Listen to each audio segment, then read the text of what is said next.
Okay. Welcome, everybody. It's good to see you for our third session in our second series of the neurosequential model in caregiving. We're going to do a little bit regulating activity. My co-discussant today is Stephanie. She's been around, you guys have seen her, but she's going to lead us in that activity so we can kind of get settled. Nobody's going in a lot of different directions. You got a lot of things that you're thinking about. We're going to try to get settled a little bit so we can learn and participate. And then before we go into the didactic, if anybody has any questions, we'll review that. And then I'll go into the didactic. We'll do a little bit of Q&A after that. And then we'll go into our study groups, like what we've been doing, our smaller study or discussion groups. So Stephanie, if you're ready, take it over. Sure. Good morning. Good, maybe early afternoon for some of you. Welcome. So my regulating activity is always very, very simple. It's just for you guys to take a quick minute and just, like Michelle said, take stock of your thinking, of what's happening in your body, what's happening in your mind, in your heart. And just kind of pay attention to it for a minute and then either write it down somewhere or breathe it out or whatever you need to do to sort of get yourself into this room, slowing it down a little bit so that we can start thinking together and having great conversations. So I'm just going to let you guys have a couple of seconds. I am sorry, I'm obviously miss-swallowed.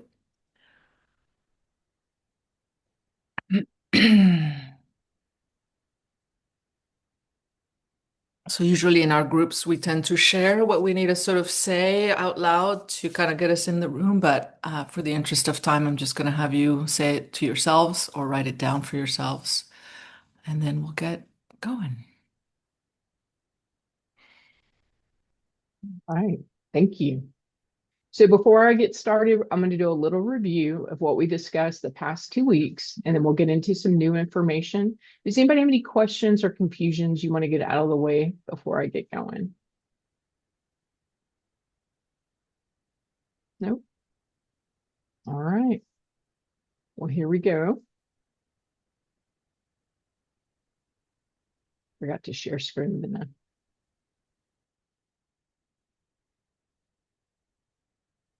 All right, so we're going to be focusing again on associations, but particularly relational associations or relational memory. And so I'm sure a lot of you have heard terms like attachment and bonding, and this is the neurosequential model's way to talk about attachment and bonding through relational associations. And so this is what we want to learn during this session, learning about early relational experiences and the creation of relational associations. So what things do we associate or connect with relational experiences? Connecting these concepts with bonding and attachment, learning about the development of the triune connection. So sometimes this is a little new for people, but it's just the three things that are connected. We're going to talk about that being relationship, regulation, and reward, how those go together, how they're woven together early on based on our relational experiences in the very beginning. And then recognizing how these relational memories create a relational worldview. So, how these foundational experiences with our caregivers create this expectation for future relationships. So this is that triangle you guys are used to seeing now, but that upside down triangle that we've been using as our model for the brain to simplify it and make it a little bit more understandable, hopefully. Remember, we've talked about the brain develops from the bottom to the top, from the inside out. The most primitive bodily functions that form early on in utero that has to do with breathing and temperature, those kind of things that are in the brainstem area. And then that cortex is the last to develop, and that's the one that has to do with language, consequences, future thinking, those kind of things. And then the midbrain that has to do with relational capacity, mood, affect regulation, and those kind of things. So again, there's a lot of words on here. Remember that we've been talking about somatosensory input or bottom up modulation. So anything that's rhythmic, repetitive, patterned, that has to do with our senses, everything comes in for that lowest, most primitive area of the brain first to be made sense of, to be processed, to be sorted. And so that's everything that we feel, hear, see, smell, or taste. All of that's coming in from the external world, going through this lowest, most primitive area of the brain, which filters it against all of our past experiences. So it's taking everything that's coming in, filtering it against past experiences, especially relational experiences, and looking for things to match up. Remember, we talked about the brain does not have an infinite amount of memory. It's constantly looking for shortcuts. It's looking for things that are similar to say this is close enough so that it can make an expectation or a prediction about how to proceed. So what's going to keep us safe? What do we know is going to happen? So it can be more predictable. And so when that sensory information is coming in, it's trying to pair it against past experiences. And if it doesn't have anything to match it with, if it's novel to us, it will send up a little bit of a threat response because the brain's not quite sure how to make sense of it or what to do about it. This is really important to understand with everything that we're going to be talking about today, how these associations are laid down and how we receive that information. And then if you look over on the other side of this, we're talking about things that are also the information that's also coming from inside the body. So information about being hungry, about being tired, about being thirsty, maybe having an urge to go to the bathroom. So we're constantly getting information from the external world and then our internal worlds. And this lowest most area, primitive of the brain is receiving that information, sorting it, and sending it or keeping it beyond our awareness. And then when we talk about cortical modulatory or cortical modulation, we're talking about that top down using the cortex. So telling ourselves it's okay, it's not going to be that much longer. I can stay here. I'll get something to eat when this class is over with. Using that top down type of modulation or regulation is another form. Remember last week we talked about that bottom up regulation using somatosensory, rhythmic, repetitive pattern experiences, more efficient and it lasts longer. But sometimes we try to overly rely on that cortex to keep us calm and soothed instead of taking advantage of what we know is calming and soothing to us through those bottom up activities. Stephanie, you got anything to add on this one that you're thinking of? No, not right now. All right. Yeah. So we're going to see this one over and over again. So I know there's a lot, but we'll go over it every single time. And so remember, we talked about associations last week. So the brain makes associations or connections at the synaptic level between co-occurring, so it means they occur at the same time, of sensory signals.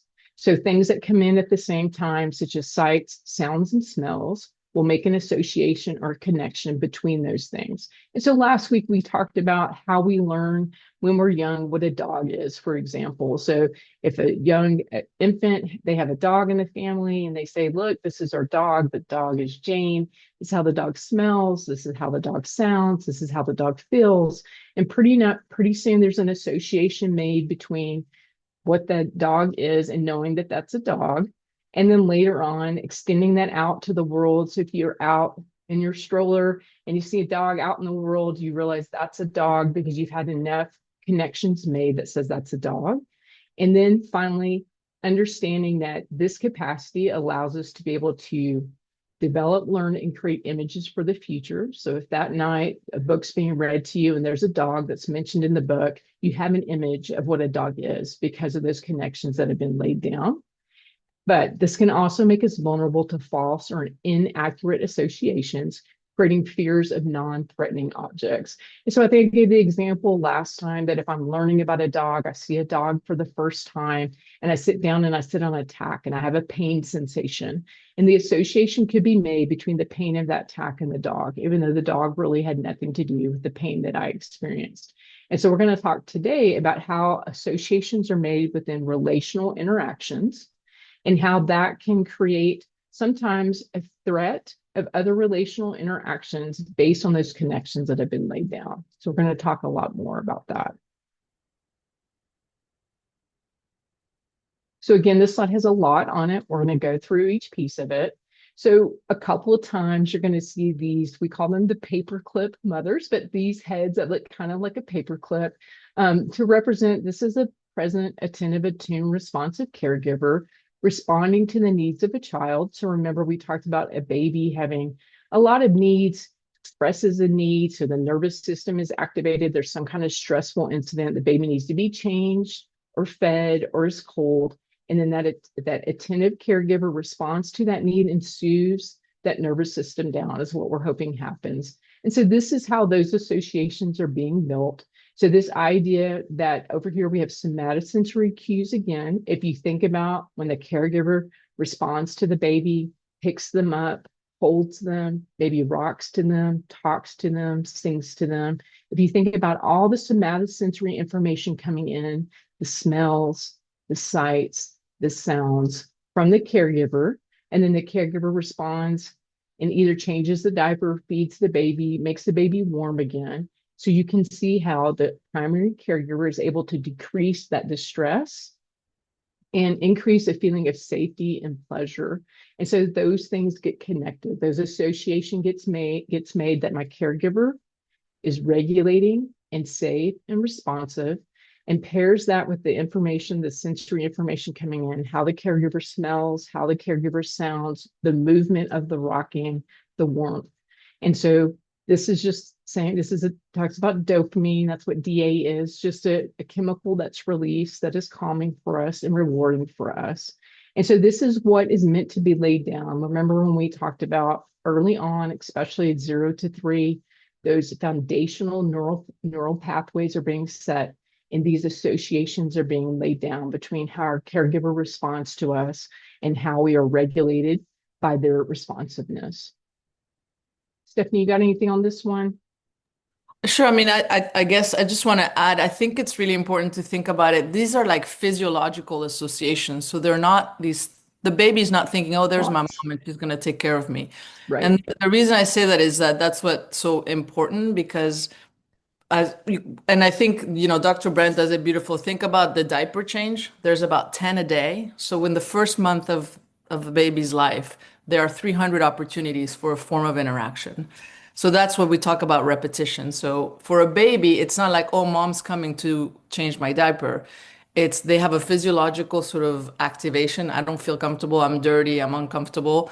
This thing comes to me and does this thing that all of a sudden makes me feel Feel better better? physiologically. Mhm. But for those of you who know babies, pretty soon it's the voice of the mother is enough for the baby to stop crying, even though the change hasn't happened. That Yeah. happens pretty soon. That happens within the first 2 months. And that's because the association is laid down. Now I have this physiological response. I'm not comfortable. And now I'm hearing this voice that usually means I'm going to be okay.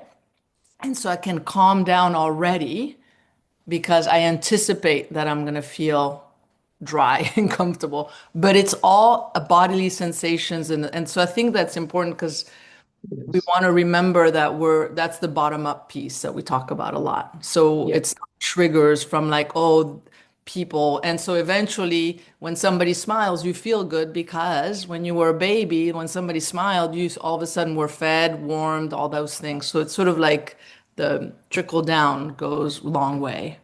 Yeah, that's super important. Thank you for underlining that, because so much of what we talk about is the experience, not the thought. But we tend to make everything about a thought or something that we're aware of or something that's intentional. And everything that we're talking about is being laid down before it becomes cortical, right? So we call it pre-cortical, but before it becomes something you're aware of. It's not an intentional thought or cognition. It's the experience of having your needs met in a consistent way by a caregiver that causes those associations at an experiential level, at a physiological level, to be laid down, that you're being comforted through that experience, and your nervous system is being soothed. Yeah. All right. So this again, there's going to be a lot on this slide, and we're going to talk about each one of them. We're talking about that present, attentive, attuned, responsive caregiving that we want to have consistently. But then we could also have the angry or unpredictable type of caregiving as well. And then what does that lay down for us? So if we have mostly present, attentive, attuned, responsive caregiving, our needs are met in a mostly positive way, not all the time, right? We know no one's going to be 100% available, but if your caregiver was consistent in providing that kind of safety and regulation and reward, then you're going to get these big green blocks laid down about relational experiences being rewarding, being regulating, being safe. And it will shift kind of our baseline or our expectation for future relational interactions. Again, just like what Stephanie was saying, not a thought, but an experience and expectation for relational interactions. And so as we continue to have these big blocks laid down, positive caregiving, that will continue to build this expectation or this association that relationships are safe, regulating, and rewarding. And then you can see as we get older, those blocks get a little bit smaller because those foundational pieces have been laid down that build from there. And we'll have interactions with other people outside of our family in the school system. But most of them, if they continue to be mostly positive, will reinforce this expectation that relationships are positive and regulating and rewarding. And it will shift.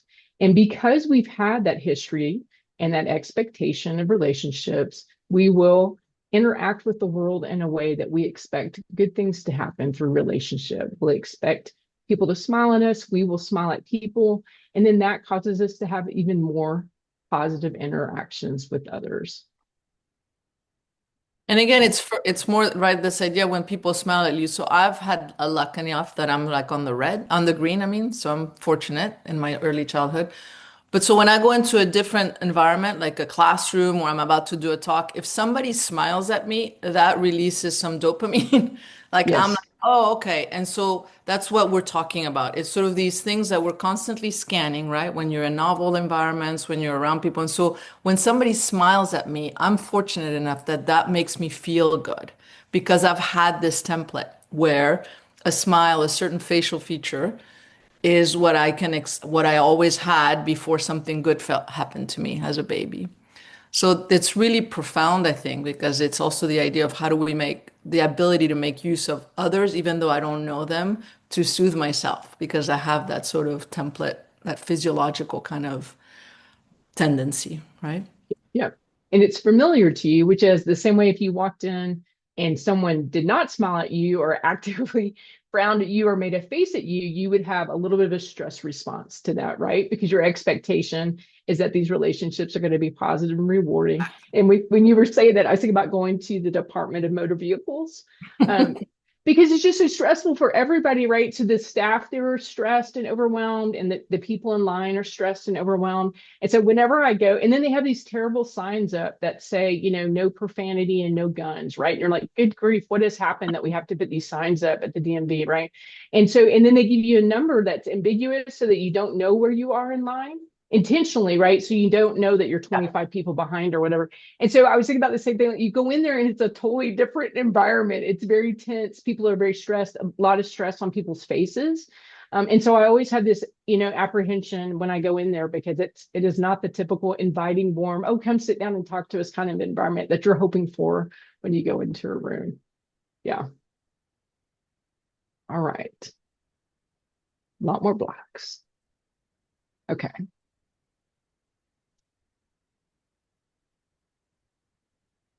All right.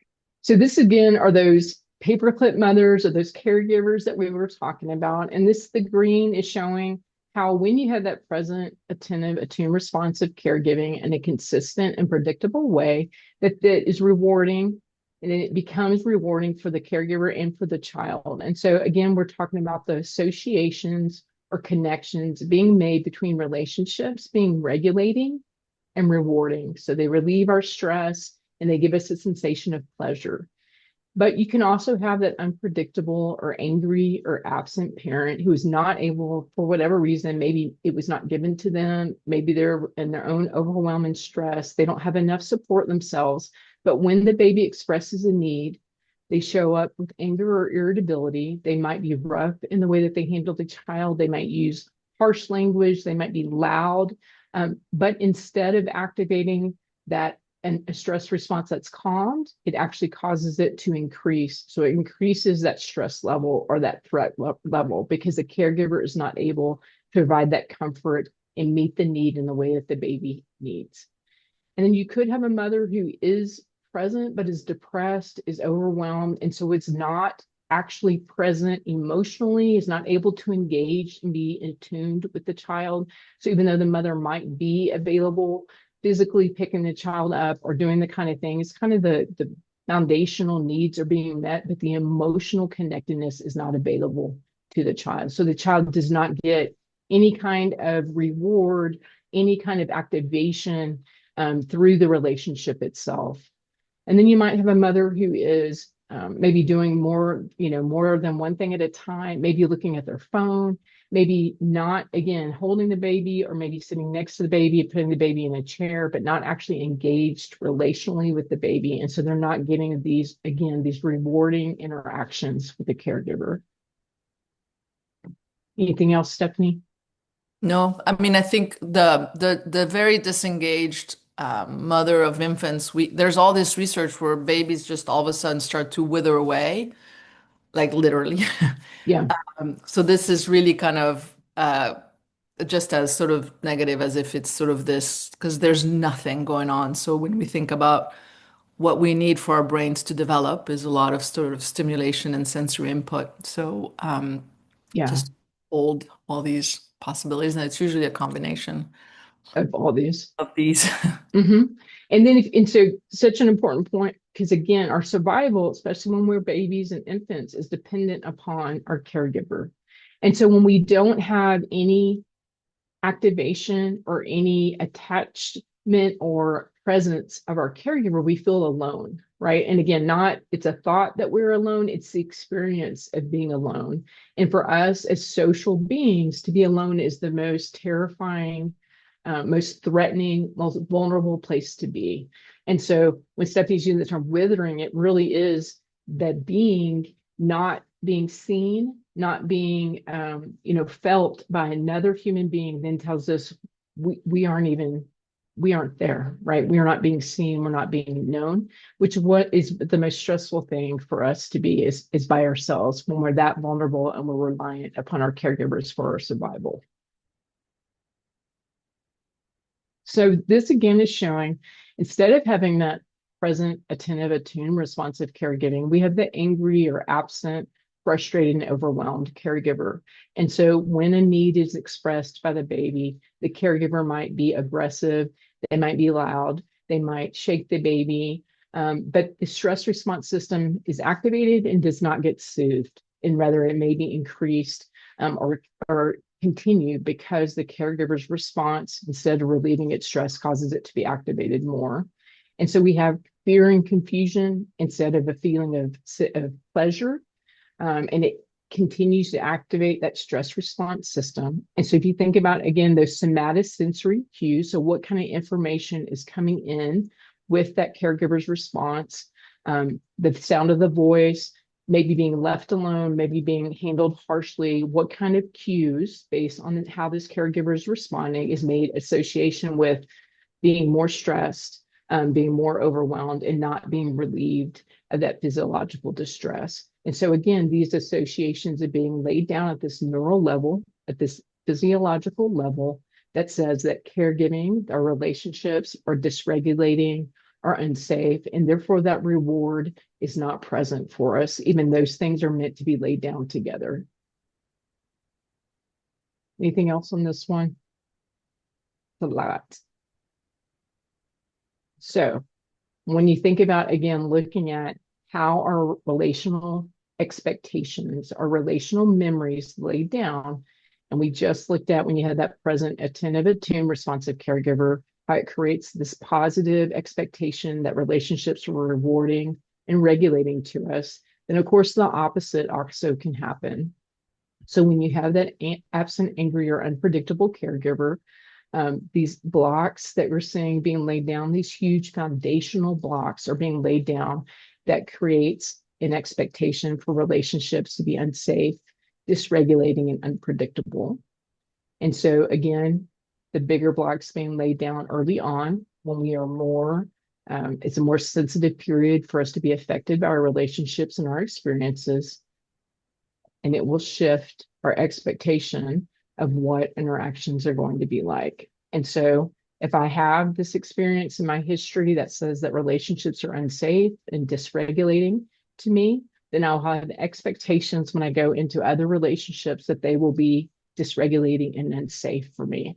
And so I might be pretty protective and defensive. I might walk in the world in a way that I expect things to be aggressive. I expect people to be negative to me. And so I will interact with the world in that way. And a lot of times is reciprocated because I have an expectation of things being negative, and then I will have more negative experiences because of the way I'm approaching them, which reinforces that.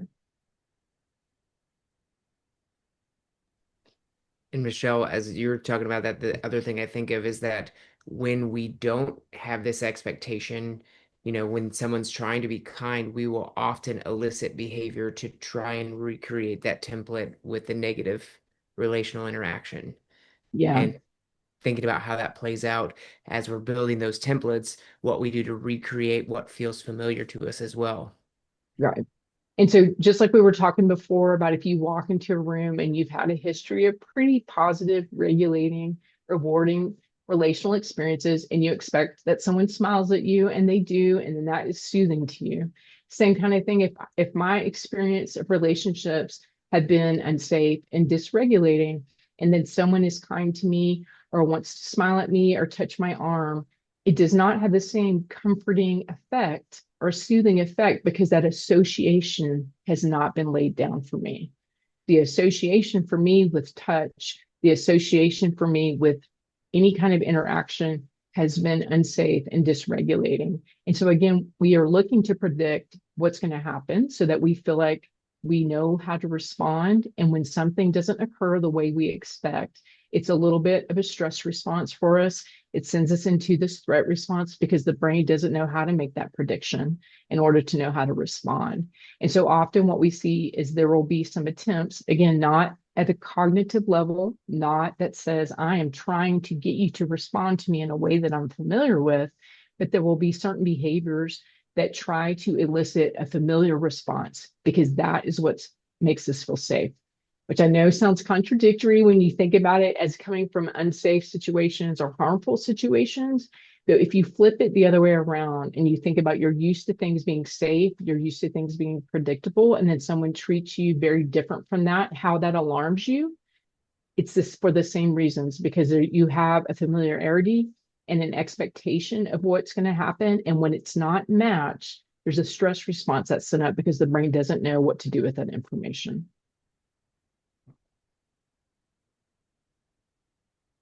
It's going to be a lot more blocks. Okay, so we're going to go into our breakout groups, but we're going to come back. I'm going to stop sharing right now, and we're going to come back as a big group to see if anybody has any questions or thoughts about the information before we go into our study groups.